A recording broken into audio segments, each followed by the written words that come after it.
All right. Hello. Okay, so part 3. So our goal when we are adding and subtracting with different denominators is to get the denominators to be the same first. Now you guys are going to notice some things that are similar from part 1. So here we go. Okay, so your first step is to factor the denominator because you want to see what they have in common and what they have that's different. So factor the denominator. And then you want to find the restrictions. Where do the restrictions come from? Yes, the restrictions come from what makes the denominator equal to 0. What's going to make your fraction undefined? Okay. You then want to find the LCD. So we're going to acknowledge what they have in common and what they have that's different. Okay. We then want to rewrite the fractions. So rewrite it using parentheses, and you'll see what I mean by this as we go along. Okay, so rewrite using parentheses, and then you want to multiply by the missing pieces. So multiply to get the common denominator. So we're ultimately multiplying by the missing pieces. Multiply to get the common denominator. Then distribute and add the numerators. And I know I'm going a little bit fast, but you guys can pause it. It is a video, so you can pause and go at your leisure. And then you want to simplify as much as possible. So when the denominators are not the same, you need to find the restrictions right out the gate. When they are the same, you want to find, or what? No, what I said previously was correct.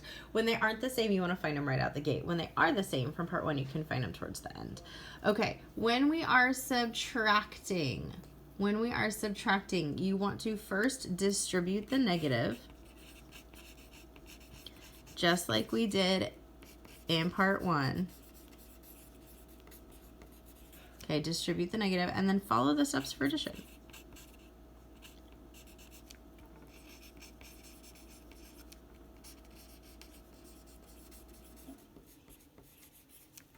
Okay, make sure you guys have that down. Here we go. We're going to jump right into the examples. So for number 10,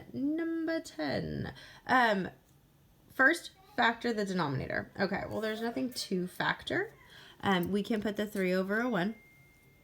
So we need to find the LCD. How we're going to do this is we're going to acknowledge what they have in common and what they have that's different. So what does the left-hand side have that the right hand doesn't? Nothing. They both have a 1, right? But the one that they're missing is x. So we need to have 1x as our LCD. Okay, finding the restriction. Well, this doesn't have a variable, so we don't have to worry about it. For this one, x can't be 0. That's our one restriction. Okay, so I need to rewrite. I'm going to have 3 over 1 plus, plus x plus 5 over x. I'm going to multiply this by 1 over 1. I'm going to multiply this side by x over x, because remember, my goal is to achieve this common denominator. Go ahead and now multiply or distribute. For us, it's just going to be multiply 3x plus x plus 5, and now it's all over the denominator of x. Lots of x's, so be careful, you guys. We end up with 4x plus 5 in the numerator by combining like terms all over x. And that's as far as we can go. Okay, for number 11, factor the denominator. Well, the nice thing is here we can actually factor it. So I'm going to factor this by factoring out an x, and I'm left with x minus 4. And on the right-hand side, I can factor out a 3, and I'm left with x minus 4. Okay, set them equal to 0. Well, they both have an x minus 4. So I know x can't be 0. And x minus 4, if I set that to 0, x can't be negative 4. So you can either box them individually, or you can say x can't be 0 and negative 4. You can put them together. Okay, I need to rewrite.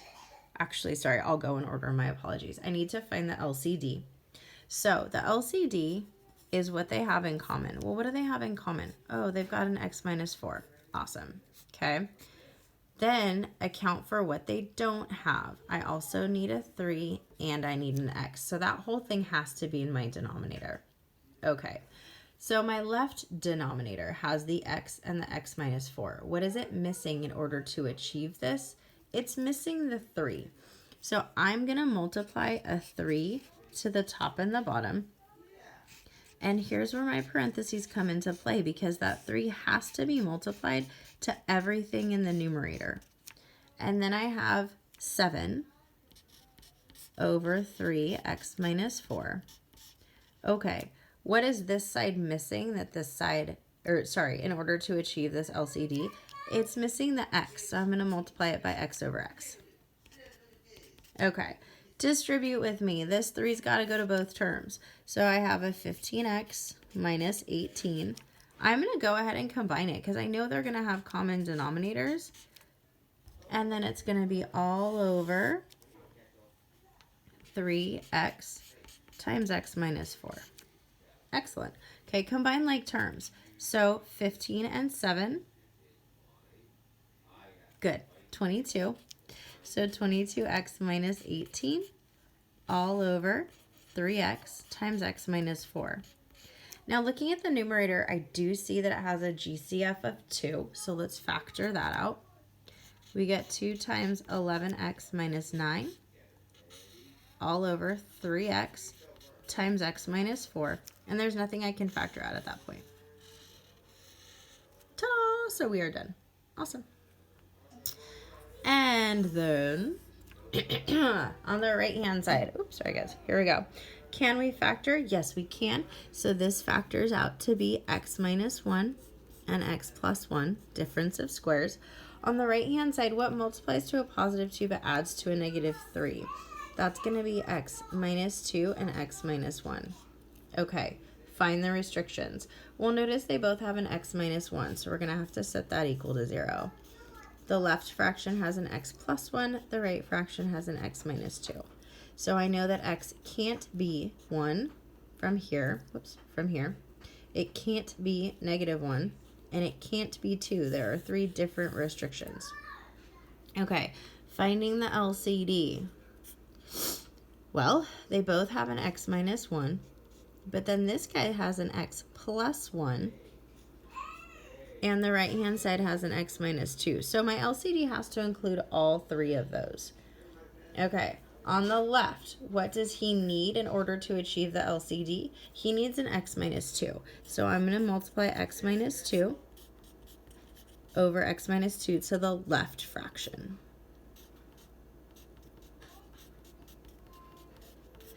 Okay, to the right fraction, sorry, I'm totally running out of room.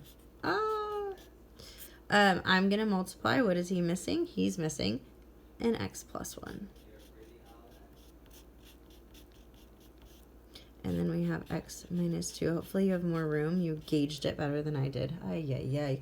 Okay, so then distribute. I'm going to end up with x squared minus 2x because I distribute the x inside that parenthesis. Go ahead and combine the numerator because you know your denominator is going to be the same. But here, I'm going to have to FOIL.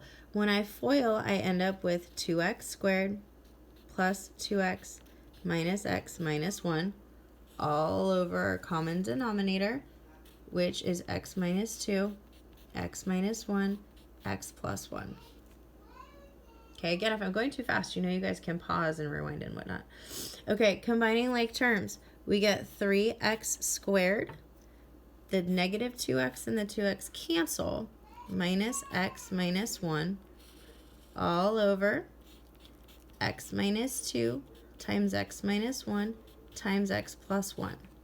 Okay, so now we have to think to ourselves, can I factor 3x squared minus x minus 1? Well, let's see.